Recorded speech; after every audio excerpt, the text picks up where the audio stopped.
రోజుకు ఒక cup coffee కానీ టీ కానీ తాగాలి, అలా తాగితే మనకి మంచి ఫోకస్ క్రియేట్ అవుతుందని చెప్పేసి ఒక సెక్షన్ ఆఫ్ ఆడియన్స్ అంటారు. ఇంకో సెక్షన్ ఆఫ్ ఆడియన్స్ ఏమో కాఫీ టీలు అనేవి బ్యాడ్ హ్యాబిట్స్, అవి తాగకూడదు అంటారు. ఏంటి కన్ఫ్యూజన్ మీకంతా? ఇందులో ఏది నమ్మాలో నమ్మకూడదో తెలియక తలబట్టుకొని కూర్చొని మళ్ళీ ఆ తలనొప్పి పోవడానికి కాఫీ తాగుతున్నారు. మీరు కాఫీ తాగిన అరగంటలో బ్లడ్ లో నుంచి డైరెక్ట్ గా బ్రెయిన్కి వెళ్ళిపోతుంది.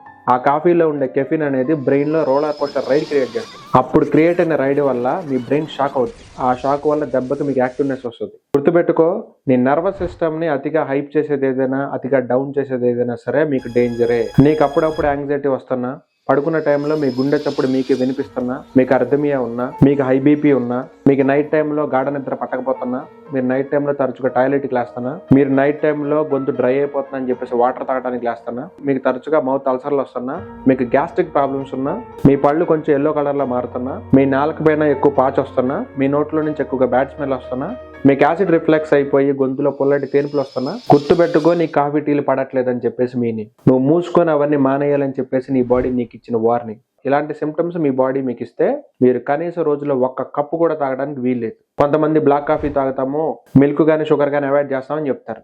మీరు బ్లాక్ కాఫీ కూడా తాగడానికి వీల్లేదు ఈ సిమ్టమ్స్ ఉన్న వాళ్ళు. ఈ సిమ్టమ్స్ ఏం మాకేం లేవండి, కానీ మేము కాఫీ తాగాలనుకుంటున్నాం, రోజుకి ఎన్ని కప్పులు కాఫీ తాగొచ్చు అని అడిగితే రోజుకు ఒక కప్పు కాఫీ మాత్రమే మీరు తాగొచ్చు. అది కూడా మధ్యాహ్నం 2 నుంచి 4 మధ్యలో మాత్రమే. మార్నింగ్ ఎంప్టీ స్టమక్ ఉన్నప్పుడు మాత్రం దయచేసి మీరు కాఫీ టీలు తాగొద్దు. అలా తాగారా మీకు వచ్చే రోగాలు అన్ని ఇన్ని కాదు. కాఫీ టీలు అనేవి అందరి బాడీలకి పడాలని రూల్ లేదు.